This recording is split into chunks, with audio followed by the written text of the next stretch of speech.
అందరికీ praise దిలాడండి. 1 year Bible completion అనే పవిత్ర ప్రయాణంలో నాతో కలిసి వస్తున్న అందరికీ సుస్వాగతం. ఈరోజు మన ప్రయాణంలో 45వ రోజైన ఫిబ్రవరి 24వ తేదీ వాక్య భాగాలు సంఖ్యాకాండము 28 నుంచి 30 అధ్యాయాలను ప్రార్థనాపూర్వకంగా మొదలు పెడదాం. మా ప్రియ పరలోకపు తండ్రి, మీ జీవ వాక్యంతో మమ్మల్ని మీ పాదాల దగ్గరకు తీసుకొచ్చినందుకు వందనాలు. వినగలిగే చెవి, గ్రహించగలిగే హృదయం మీరు మాకు దయచేయండి. మీకు ఇష్టలుగా బ్రతికే జీవితాలని మాకు అనుగ్రహించి మీ ఆశీర్వాదాలకు మమ్మల్ని పాత్రులనుగా చేయండి. మీ వాక్య భాగాలు వింటున్న ప్రతి ఒక్కరి హృదయాన్ని మీరు స్పర్శించి మీ సమాధానాన్ని మాకు అనుగ్రహించమని ప్రభువు నామమున ప్రార్థిస్తున్నాను తండ్రి. ఆమెన్. ఈ వాక్య భాగాలు నిజంగా మీ హృదయాన్ని స్పర్శించినట్లయితే కమెంట్ బాక్స్లో ఆమెన్ చెప్పడం మర్చిపోకండి. సంఖ్యాకాండము 28వ అధ్యాయము. యెహోవా మోషేకు ఇలాగు సెలవిచ్చెను, నీవు ఇజ్రాయేలీయులకు ఇలాగు ఆజ్ఞాపింపుము, నాకు సువాసన కలుగుటకై మీరు హోమ రూపములుగా నాకు అర్పించు ఆహారమును నియామక కాలమున నా వద్దకు తెచ్చుటకు జాగ్రత్త పడవలెను. మరియు నీవు వారికి ఇలాగు ఆజ్ఞాపించుము, మీరు యెహోవాకు నిత్యమైన దహనబలి రూపముగా ప్రతిదినము నిర్దోషమైన ఏడాదివగు 2 మగ గొర్రెపిల్లలను అర్పింపవలెను. వాటిలో ఒక గొర్రెపిల్లను ఉదయమందును అర్పించి సాయంకాలమందు రెండవ దానిని అర్పింపవలెను. దంచి తీసిన 3 పళ్ళలోనిది పావు నూనెతో కలుపబడిన తూమెడు పిండిలో 10వ వంతు నైవేద్యముగా చేయవలెను. అది యెహోవాకు ఇంపైన సువాసన గల హోమముగా సీనాయి కొండ మీద నియమింపబడిన నిత్యమైన దహనబలి. ఆ మొదటి గొర్రెపిల్లతో అర్పింపవలసిన పానార్పణములు 30 పరిశుద్ధ స్థలములో మద్యమును యెహోవాకు పానార్పణగా పోయింపవలెను. ఉదయ నైవేద్యమును దాని పానార్పణమును అర్పించినట్లు యెహోవాకు ఇంపైన సువాసన గల హోమముగా ఆ 2వ గొర్రెపిల్లను సాయంకాలమందు అర్పింపవలెను. విశ్రాంతి దినమున నిర్దోషమైన ఏడాదివగు 2 గొర్రెపిల్లలను నైవేద్య రూపముగాను దాని పానార్పణముగాను నూనెతో కలపబడిన తూమెడు పిండిలో 2/10వ వంతును అర్పింపవలెను. నిత్యమైన దహన బలి దాని పానార్పణమును గాక అది ప్రతి విశ్రాంతి దినమున చేయవలసిన దహన బలి.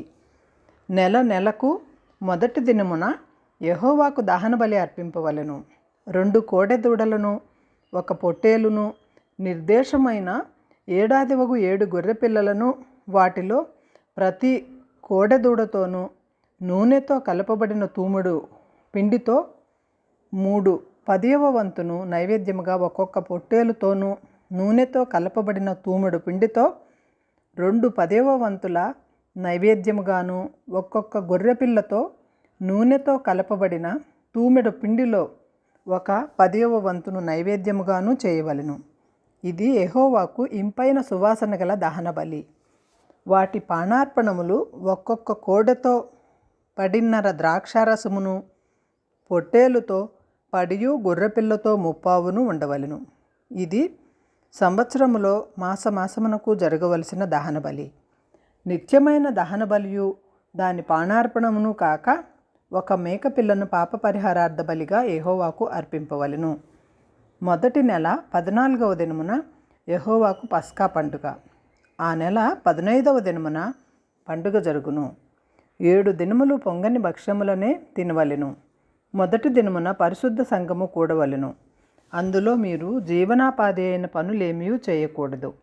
అయితే యెహోవా దహన బలిగా మీకు 2 కోడిదూడలను 1 పొట్టేలును ఏడాదివగు 7 మగ గొర్రెపిల్లలను అర్పింపవలెను. అవి మీకు కలిగిన వాటిలో నిర్దోషమైనవై ఉండవలెను. వాటి నైవేద్యము నూనెతో కలపబడి నా గోధుమ పిండి. ఒక్కొక్క కోడెతో తూములో 3/10వ వంతులను, పొట్టేలుతో 2/10వ వంతులను, ఆ 7 గొర్రెపిల్లలలో ఒక్కొక్క గొర్రెపిల్లతో ఒక్కొక్క 10వ వంతును మీకు ప్రాయశ్చిత్తము కలుగుటకై పాప పరిహారార్థ బలిగా 1 మేకను అర్పింపవలెను. ఉదయమును మీరు అర్పించు నిత్యమైన దహన బలి కాక వీటిని మీరు అర్పింపవలెను. అట్లే ఆ 7 దినములలో ప్రతి దినము యెహోవాకు ఇంపైన సువాసన గల హోమ ద్రవ్యమును ఆహారముగా అర్పింపవలెను. నిత్యమైన దహన బలియు దాని పానార్పణమును కాక దానిని అర్పించవలెను. 7వ దినమున పరిశుద్ధ సంఘముగా కూడవలెను. ఆ దినమున మీరు జీవనోపాధి అయిన పనులేమీ చేయకూడదు. మరియు ప్రథమ ఫలములను అర్పించు దినమున అనగా వారముల పండుగ దినమున మీరు యెహోవాకు కొత్త పంటలో నైవేద్యము తెచ్చినప్పుడు మీరు పరిశుద్ధ సంఘముగా కూడవలెను. నాడు మీరు జీవనోపాధి అయిన పనులేమీ చేయకూడదు. యెహోవాకు ఇంపైన సువాసన గల దహన బలిగా మీరు 2 కోడెదూడలను 1 పొట్టేలును ఏడాదివైన 7 మగ గొర్రె పిల్లలను వాటిని నైవేద్యముగా ప్రతి కోడెదూడతోనూ నూనెతో కలపబడిన తూముడు పిండిలో 3వ 10వ వంతును ప్రతి పొట్టేలులో 2 10వ వంతులను ఆ 7 గొర్రె పిల్లలలో ఒక్కొక్క పిల్లతో ఒక్కొక్క 10వ వంతును మీ నిమిత్తము ప్రాయశ్చిత్తము చేయబడుటకై 1 మేక పిల్లను అర్పింపవలెను. నిత్యమైన దహన బలియు దాని నైవేద్యమును కాక వాటిలో వాటి పానార్పణములను అర్పింపవలెను. అవి నిర్దోషములుగా ఉండవలెను. సంఖ్యాకాండము 29వ అధ్యాయము. 7వ నెల మొదటి తేదీన మీరు పరిశుద్ధ సంఘముగా కూడవలెను. మీరు జీవనోపాధి అయిన పనులేమీ చేయకూడదు. అది మీకు శృంగధ్వని దినము. నిర్దోషమైన 1 కోడెదూడను 1 పొట్టేలును యెహోవాకు ఇంపైన సువాసన గల దహన బలిగా అర్పింపవలెను.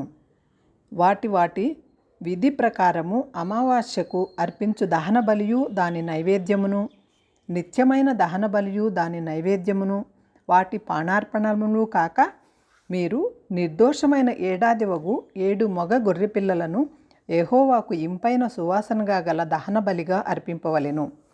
వాటి నైవేద్యము నూనెతో కలుపబడిన గోధుమ పిండి ప్రతి కోడెదూడతో తూములో 3వ 10వ వంతు, పొట్టేలుకు 2వ 10వ వంతులను, 7 గొర్రె పిల్లలలో ఒక్కొక్క పిల్లతో ఒక్కొక్క 10వ వంతును మీ నిమిత్తము ప్రాయశ్చిత్తము చేయబడుటకై పాప పరిహారార్థ బలిగా 1 మేక పిల్లను అర్పింపవలెను.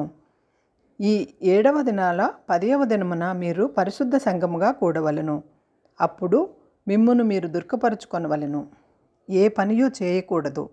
ప్రాయశ్చిత్తము కలుగుటకై పాప పరిహారార్థ బలియు, నిత్యమైన దహన బలియు దాని నైవేద్యమును, వాటి పానార్పణములను కాక మీరు 1 కోడెదూడను 1 పొట్టేలును ఏడాదివైన 7 గొర్రె పిల్లలను యెహోవాకు ఇంపైన సువాసన గల దహన బలిగా అర్పింపవలెను. అవి మీకున్న వాటిలో నిర్దోషమైనవై ఉండవలెను. నూనెతో కలపబడిన పిండిని నైవేద్యముగాను ప్రతి కోడెతో తూములో 3వ 10వ వంతును 1 పొట్టేలుతో 2వ 10వ వంతులను ఆ 7 గొర్రె పిల్లలలో ఒక్కొక్క పిల్లతో ఒక్కొక్క 10వ వంతును పాప పరిహారార్థ బలిగా 1 మేక పిల్లను అర్పింపవలెను. మరియు 7వ నెల 15వ దినమున మీరు పరిశుద్ధ సంఘముగా కూడవలెను. అప్పుడు మీరు జీవనోపాధి అయిన పనులేమీ చేయక 7 దినములు యెహోవాకు పండుగ ఆచరింపవలెను. నిత్యమైన దహన బలియు దాని నైవేద్యములను దాని పానార్పణములను కాక యెహోవాకు ఇంపైన సువాసనగా గల దహన బలిగా 13 కోడె గొర్రెలను 2 పొట్టేళ్లను ఏడాదివైన 14 గొర్రె పిల్లలను అర్పింపవలెను. అవి నిర్దోషమైనవై ఉండవలెను. నూనెతో కలుపబడిన గోధుమ పిండిని నైవేద్యముగాను ఆ 13 కోడెదూడలలో తూముడు 3 10వ వంతును ఆ 2 పొట్టేళ్లలో ప్రతి పొట్టేలుతో 2 10వ వంతులను ఆ 4వ గొర్రె పిల్లలతో ప్రతి పిల్లతో ఒక్కొక్క 10వ వంతును పాప పరిహారార్థ బలిగా 1 మేక పిల్లను అర్పింపవలెను. 2వ దినమున నిత్యమైన దహన బలియు దాని నైవేద్యమును వాటి పానార్పణములను కాక మీరు నిర్దోషమైన 12 కోడెదూడలను 2 పొట్టేళ్లను ఏడాదివైన 14 గొర్రె పిల్లలను విధి ప్రకారముగా వాటి లెక్క చొప్పున ఆ కోడెలతోనూ పొట్టేళ్లతోనూ గొర్రె పిల్లలతోనూ వాటి నైవేద్యమును పానార్పణములను పాప పరిహారార్థ బలిగా 1 మేక పిల్లను అర్పింపవలెను. 3వ దినమున నిత్యమైన దహన బలియు దాని నైవేద్యమును దాని పానార్పణమును కాక నిర్దోషమైన 11 కోడెలను 2 పొట్టేళ్లను ఏడాదివైన 14 గొర్రె పిల్లలను విధి ప్రకారముగా వాటి లెక్క చొప్పున ఆ కోడెలతోనూ పొట్టేళ్లతోనూ గొర్రె పిల్లలతోనూ వాటి నైవేద్యమును పానార్పణములను పాప పరిహారార్థ బలిగా ఒక మేకపిల్లను అర్పింపవలెను.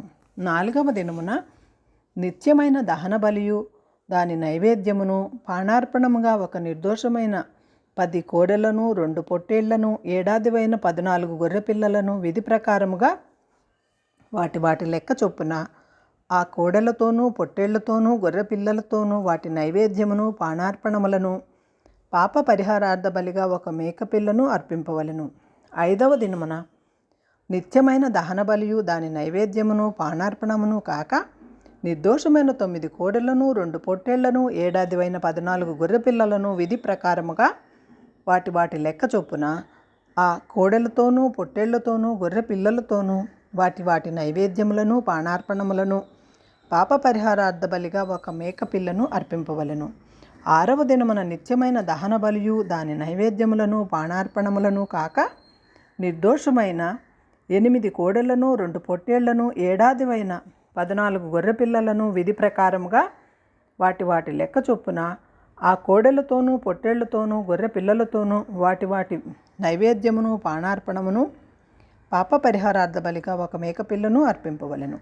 7వ దినమున నిత్యమైన దహన బలియు దాని నైవేద్యమును పానార్పణమును కాక నిర్దోషమైన 7 దూడలను 2 పొట్టేళ్లను ఏడాదివైన 14 గొర్రెపిల్లలను విధి ప్రకారముగా వాటి లెక్క చొప్పున ఆ కోడెలతోనూ పొట్టేళ్లతోనూ గొర్రె పిల్లలతోనూ వాటి నైవేద్యమును పానార్పణములను పాప పరిహారార్థ బలిగా ఒక మేకపిల్లను అర్పింపవలెను.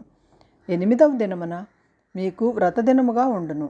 అప్పుడు మీరు జీవనోపాధి అయిన పనులేమీ చేయకూడదు. అందులో నిత్యమైన దహన బలియు దాని నైవేద్యమును పానార్పణమును కాక మీరు యెహోవాకు ఇంపైన సువాసన గల దహన బలిగా నిర్దోషమైన 1 కోడెదూడను 1 పొట్టేలును ఏడాదివైన 7 గొర్రెపిల్లలను విధి ప్రకారముగా వాటి లెక్క చొప్పున ఆ కోడెదూడలతోనూ పొట్టేళ్లతోనూ గొర్రె పిల్లలతోనూ వాటి నైవేద్యమును పానార్పణములను పాప పరిహారార్థ బలిగా ఒక మేకపిల్లను అర్పింపవలెను.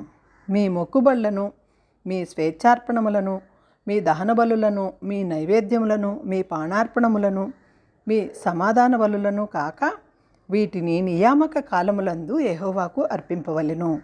యెహోవా మోషేకు ఆజ్ఞాపించినట్లు మోషే ఇజ్రాయేలీలతో సమస్తమును తెలియచెప్పెను.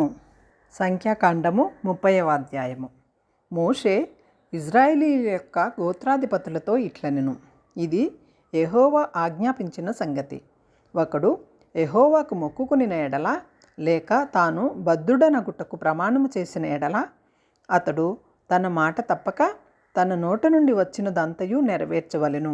మరియు ఒక స్త్రీ బాల్యమున తన తండ్రి ఇంట నుండగా యెహోవాకు మొక్కుకొని బద్ధురాలైన ఎడల ఆమె తండ్రి ఆమె మొక్కుబడిని ఆమె కలుగజేసుకునిన బాధ్యతను విని దాని గూర్చి ఊరుకొనిన ఎడల ఆమె మొక్కుబడులన్నీ నిలుచును.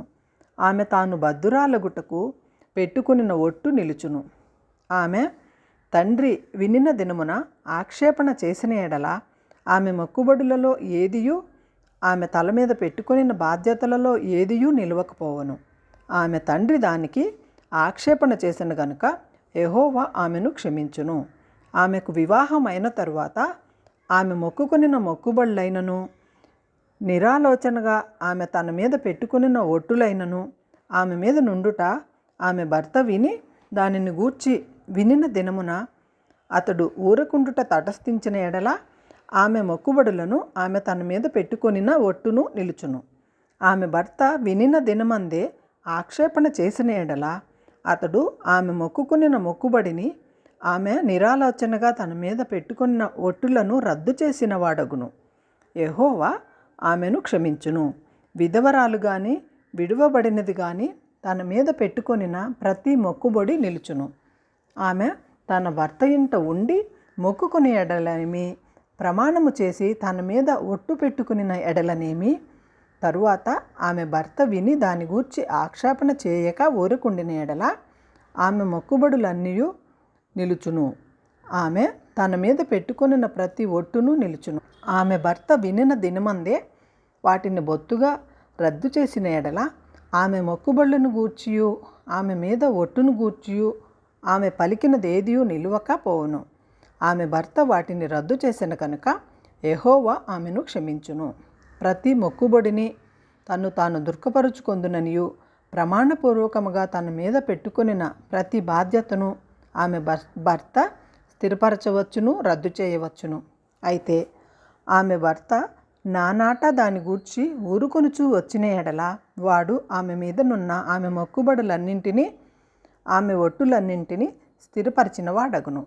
అతడు వినిన దినమున దాని గూర్చి ఊరకుండుట వలన వాటిని స్థిరపరచును. అతడు వినిన తరువాత వాటిని బొత్తుగా రద్దు చేసిన ఎడల తానే ఆమె దోషు శిక్షను భరించును. ఇవి భర్తను గూర్చియు భార్యను గూర్చియు తండ్రిని గూర్చియు బాల్యమున తండ్రి ఇంటనున్న కుమార్తెను గూర్చియు యెహోవా మోషేకు ఆజ్ఞాపించిన కట్టడలు.